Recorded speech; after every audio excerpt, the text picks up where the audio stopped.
सभी विद्यार्थियों का साहित्य क्लासेस चैनल पर हार्दिक स्वागत, हार्दिक अभिनंदन। प्रिय विद्यार्थियों, सर्वोदय विचार परीक्षा जो कि हाल ही में अब नेक्स्ट थोड़े दिनों में होने वाली है, थोड़े ही दिन शेष रह गए हैं और आज हम प्रश्नोत्तर भाग 10 का अध्ययन करेंगे, जिसमें बहुत ही मुख्य 25 प्रश्नों का संकलन किया गया है और इन 25 प्रश्नों को हमें याद करना है, अच्छी तरह से याद करना है। कक्षा 9 से 12 और कॉलेज विद्यार्थी दोनों के लिए समान रूप से उपयोगी है, तो सभी विद्यार्थी इसमें भाग लें और अपनी कॉपी में उतार लें। आपने 9 भाग पहले उतार लिए होंगे और यदि मान लो इनमें से कोई चीज समझ में नहीं आई है तो आप अपने जो ग्रुप बने हुए हैं उस ग्रुप पे आप लिख करके अपने शंका का समाधान कर सकते हैं। तो देखिए, अपन सबसे पहले चलते हैं कि प्रश्न जो है वो हल करें। वैसे आपके ये पेपर जैसे मान लो 100 प्रश्न आ जाते हैं या 90 प्रश्न आ जाते हैं। अब किस प्रकार के प्रश्न आएंगे? प्रश्न लगभग इनमें से ही आएंगे, तो आप अच्छी तरह से इनका अध्ययन करें। आइए देखते हैं आज की जो मुख्य प्रश्न है उनको देखते हैं। पहला प्रश्न देखिए, आपकी पहला प्रश्न है कि गांधी जी ने अपनी कौन सी भूल को पहाड़ जैसी भूल की संज्ञा दी है? कौन सी भूल थी जिसको उन्होंने कहा कि वो मेरे पहाड़ जैसी भूल थी? और वो भूल थी खेड़ा जिले के लोगों को कानून का सविनय भंग करने का आह्वान। यानी खेड़ा जिले के लोगों को सविनय कानून भंग करने का आह्वान करना। कानून भंग करने का आह्वान। बहुत सारे प्रश्न जो है वो बहुत ही अच्छे प्रश्न हैं। अगला प्रश्न देखिए। अगला प्रश्न है कि पंजाब के किस कानून से जनता में अशांति अधिक ज्वलनशील हो गई थी? और वो थी फौजी कानून। क्या था? फौजी कानून। फौजी कानून से वहां की जनता है वो अधिक ज्वलनशील हो गई थी। अगला प्रश्न देखिए। अगला प्रश्न है कि यंग इंडिया अखबार को सप्ताह में 2 बार निकालने की सलाह गांधी जी को किसने दी? 2 बार, सप्ताह में 2 बार निकाला जाए, इसकी सलाह किसने दी? इसकी सलाह दी थी एक तो उमर सुबहानी और शंकरलाल बैंकर ने। उमर सुबहानी और शंकरलाल बैंकर ने इन दोनों ने ये कहा था कि इसको सप्ताह में 2 बार निकाला जाए। नवजीवन अखबार किस भाषा में छपता था? और नवजीवन अखबार है वो गुजराती में छपता था। किसमें छपता था? गुजराती में छपता था। इसे छापने वाले कौन थे? इंदुलाल याज्ञिक थे। इंदुलाल याज्ञिक जो थे वो इसे निकाला करते थे। अगला प्रश्न है 5वां कि नवजीवन अखबार कहां से निकलता था? नवजीवन अखबार है वो कहां से निकलता था? और वो निकलता था अहमदाबाद से। कहां से निकलता था? अहमदाबाद से। कहां से निकलता? अहमदाबाद से निकलता। पंजाब के फौजी कानून एवं उनके जुल्म का विरोध करने गांधी जी पंजाब कब गए? कब गए थे? 17 अक्टूबर 1919 को। 17 अक्टूबर 1919 ईस्वी को। 17 अक्टूबर 1919 ईस्वी को वह कहां गए थे? पंजाब गए थे। प्रथम पंजाब यात्रा के समय गांधी जी कहां रुके थे? जब वो पंजाब गए तो पंजाब में वहां पर किसके घर में रुके? और उसका नाम था पंडित राम भजदत्त चौधरी के घर। पंडित राम भज दत्त चौधरी के घर। राम भजदत्त चौधरी के घर। फौजी कानून एवं उनके जुल्मों की जांच करने के लिए अंग्रेज सरकार ने कौन सी कमेटी गठित की? और उस कमेटी का नाम था हंटर कमेटी। कौन सी कमेटी थी? Hunter committee. अगर प्रश्न ये भी आ जाता है कि हंटर कमेटी का संबंध किससे है, तो पंजाब के फौजी कानून की जो जांच थी, जलियांवाला बाग हत्याकांड जहां पे हुआ था, तो उससे बाग हत्याकांड की जांच के लिए भी उन्होंने हंटर कमेटी का गठन किया था। 9वां प्रश्न है कि खिलाफत कमेटी की बैठक में गोवध बंद करने के लिए किसने ऐलान किया? खिलाफत जो कमेटी की एक बैठक हुई थी जिसमें हिंदू और मुस्लिमों दोनों ने भाग लिया था, तो उस बैठक में एक मुस्लिम भाई थे जिन्होंने ये कहा था कि आज से हम गोवध नहीं करेंगे, यानी हिंदुओं की के जज्बात को समझने के लिए हमें गोवध बंद कर देना चाहिए। और वो थे मौलाना अब्दुल बारी। क्या नाम था उसका? मौलाना अब्दुल बारी। मौलाना अब्दुल बारी उनका नाम था, मौलाना अब्दुल बारी, जिन्होंने ये ऐलान किया था कि गोवंद बंद कर दिया जाए। अगला प्रश्न देखिए, अगला प्रश्न है कि हमें आपके विदेशी वस्त्र बहिष्कार से संतोष हो ही नहीं सकता, ऐसा किसने कहा? गांधी जी ने जब ये कहा था कि हमें विदेशी वस्त्रों का बहिष्कार करना चाहिए, खिलाफत कमेटी की ही बात है, तो उनमें से एक भाई ऐसे थे जिन्होंने ये कहा था कि हमें आपके विदेशी वस्त्र बहिष्कार से कोई संतोष हो ही नहीं सकता, ऐसा किसने कहा था? और ऐसा कहा था मौलाना हसरत मोहानी ने। मौलाना मौलाना हसरत मोहानी, जो उस समय एक मुस्लिम नेता थे, उन्होंने ये कहा था कि आपका जो विदेशी वस्त्र बहिष्कार है, यानी उस समय गांधी जी लिखते हैं कि उस समय वहां पर बैठे हुए सभी लोगों के पास कोई ऐसा नहीं था जिसके पास कोई विदेशी वस्त्र पहना हुआ नहीं हो। तो उन्होंने कहा कि हमें इससे कोई संतोष नहीं हो सकता। देखिए, मैंने आपको पहले बताया था कि आपके लिए व्हाट्सएप ग्रुप बनाए गए हैं, तो उसमें नंबर है आपके 9610208295। इन पर कक्षा 8 से लेकर के 12 तक यानी 12 तक और अन्य जो एग्जाम्स है, जैसे मान लो सर्वोदय विचार परीक्षा है, या जैसे मान लो राज्य प्रतिभा खोज परीक्षा है, और भी अन्य एग्जाम से संबंधित सूचनाएं हैं, उन सभी के लिए व्हाट्सएप ग्रुप बनाए गए हैं। बॉयज गर्ल्स के लिए अलग अलग ग्रुप हैं, तो आप उसमें ऐड हो सकते हैं, किसी प्रकार की कोई फीस नहीं है। 9610208295 पर आप ऐड हो सकते हैं। गांधी जी ने नॉन कोऑपरेशन शब्द का प्रयोग प्रथम बार कहां किया? नॉन कोऑपरेशन शब्द का प्रयोग उन्होंने किया था खिलाफत सभा में। कहां पे किया था? जो खिलाफत कमेटी की हुई थी, उस खिलाफत सभा में ही उन्होंने इस शब्द का प्रयोग किया था। नॉन कोऑपरेशन यानी असहयोग।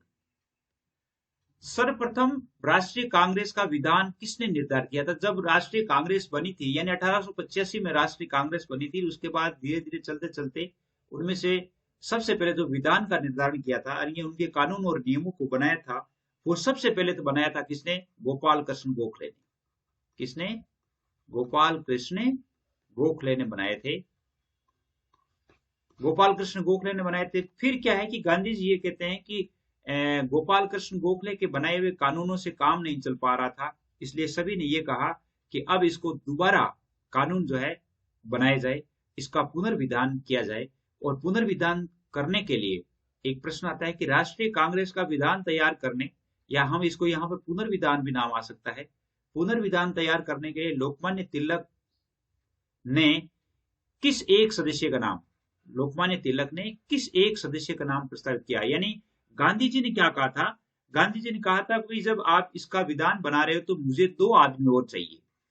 तो उन्होंने उस समय लोकमान्य तिलक और चित्तरंजन दास, जो 2 थे व्यक्ति जो बहुत चर्चित थे और जनता में उनका प्रभाव भी था, उनसे उन्होंने 2 नाम मांगे थे। तो लोकमान्य तिलक ने कौन सा नाम दिया था? और लोकमान्य तिलक ने नाम दिया था केलकर का। किसका नाम दिया था? केलकर का। कि मेरी तरफ से जो है केलकर है वो आप में शामिल हो सकते हैं। अब चित्तरंजन दास, देशबंधु चित्तरंजन दास, राष्ट्रीय कांग्रेस विधान समिति में आईवी सेन का नाम किसने दिया? आईवी सेन का नाम दिया था देशबंधु चित्तरंजन दास ने। देशबंधु चित्तरंजन दास ने, चित्तरंजन दास ने, देशबंधु चित्तरंजन दास जो थे, उन्होंने इस व्यक्ति का नाम दिया था। इस प्रकार ये 3 व्यक्ति जो थे वो कानून का पुनर्विधान यानी वापस से नियम बनाने का तैयार किए नियम। गांधी जी उनमें शामिल थे। गांधी जी कहते हैं कि वैसे सारे नियम मुझे ही तैयार करने पड़े थे। इस जिम्मेदारी को लेकर मैंने कांग्रेस में सच्चा दाखिला लिया। गांधी जी ने किस जिम्मेदारी के लिए कहा है? किस जिम्मेदारी के बारे में कहा है? और वो कहा है राष्ट्रीय कांग्रेस के पुनर्विधान निर्माण की जिम्मेदारी। कौन सी जिम्मेदारी थी? राष्ट्रीय कांग्रेस के पुनर्विधान पुनर्विधान निर्माण कार्य, यानी उन्होंने दोबारा से जो कांग्रेस के नियम बनाए थे उन नियमों के बारे में उन्होंने कहा कि भाई ये काम लेकर के और मैंने अच्छा काम किया। अब बहुत ही एक इंपॉर्टेंट प्रश्न आ जाता है कि सत्याग्रह आश्रम में सर्वप्रथम करघा कहां से प्राप्त हुआ। सत्याग्रह आश्रम में सबसे पहले करघा कहां से प्राप्त हुआ था, और वो हुआ था काठियावाड़ और पालनपुर से। कहां से हुआ था? काठियावाड़ और पालनपुर से। काठियावाड़ और पालनपुर से प्राप्त हुआ था। 70वां प्रश्न आपके बन जाता है कि सबसे पहले आश्रम में बुनने की कारीगरी किसने सीखी। जैसे आश्रम में जो करघा लाया गया, करघा लाने के बाद लोगों को सिखाना शुरू किया गया, तो सिखाने में सबसे पहले जो है वो सूत बुनने का या सूत काटने का जो काम है वो सबसे पहले किसने सीखा था? वो सीखा था मगनलाल गांधी ने। किसने? मगनलाल गांधी, जो गांधी जी के भतीजे थे, मगनलाल गांधी ने। गांधी जी बड़ौच शिक्षा परिषद में कब गए थे? बड़ौच शिक्षा परिषद में कब गए? बड़ौच शिक्षा परिषद में वो गए थे 1917 ईस्वी में। कब गए थे? 1917 ईस्वी में।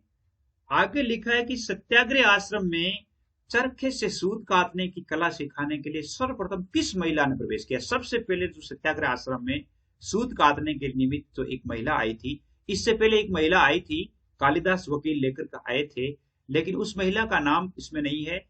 लेकिन जो सबसे पहले जो एक स्वतंत्र रूप से एक महिला आई थी, उस महिला का नाम था गंगाबाई। क्या नाम था? गंगाबाई।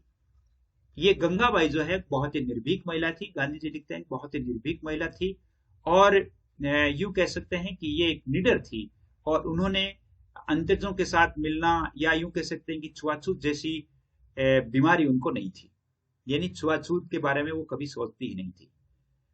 तो अगला प्रश्न है 20वां कि आश्रम में चरखा कहां से प्राप्त हुआ। चरखा कहां से प्राप्त हुआ था? और वो चरखा सबसे पहले आया था गायकवाड़ के बीजापुर गांव से। गायकवाड़ के बीजापुर गांव से। कहां से आया था? बीजापुर गांव से। गायकवाड़ के बीजापुर गांव से आया था। 21वां प्रश्न है कि आश्रम में स्थापित चरखे के लिए पूनिया किसने मुहैया करवाई। पूनिया जो होती है चरखा काटने के लिए, जो कुकड़ियां भरने का वो काम होता है, तो पूनिया बनाने का जो काम है वो किसने, पूनिया जैसे सूत की पूनिया मुहैया कराने को किसने कहा कि भाई मैं सूत की पूनिया आपको भेज दूंगा, और वो थे उमर शोभानी, जिनके एक मिल थी, उमर शोभानी। वैसे वो मिल तो सूती थी, विदेशी से संबंधित थी, रिलेटेड थी, लेकिन उमर शोभानी ने कहा कि भाई मैं आपके चरखे काटने के लिए ये पूनिया भरने का काम, यानी पूनिया जो है वो मैं आपके मेरे यहाँ से मिल से भेज दूंगा। फिर धीरे धीरे गांधी जी ने ये भी कहा कि ये भी काम ठीक नहीं है, क्योंकि हमें पूनिया भी अपने यहीं बननी चाहिए, अपने आश्रम में ही बननी चाहिए। सूत की पूनिया बनाने का काम करने वाले को क्या कहा जाता है? उसे कहा जाता है पिंजारा। क्या कहा जाता है? पिंजारा। ये प्रश्न थोड़ा बहुत इंपॉर्टेंट है, ध्यान रखना, क्योंकि इस प्रकार के प्रश्न है वो पूछे जा सकते हैं।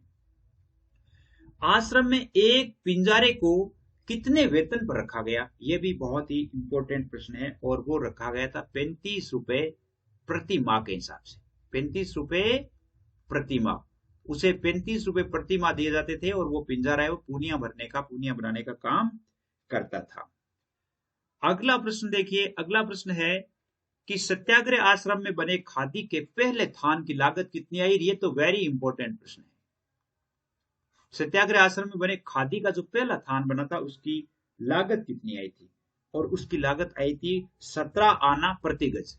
कितनी आई थी? 17 आने प्रति गज। 17 आने प्रति गज। और गांधी जी ने बेचा कितने में? बेचा भी 17 आने प्रति गज के हिसाब से ही था। अगर ये भी पूछा जा सकता है पहले जो खादी का आश्रम बना था थान, उसे किस प्रकार बेचा गया, और वो भी 17 आने प्रति गज के हिसाब से ही बेचा गया था।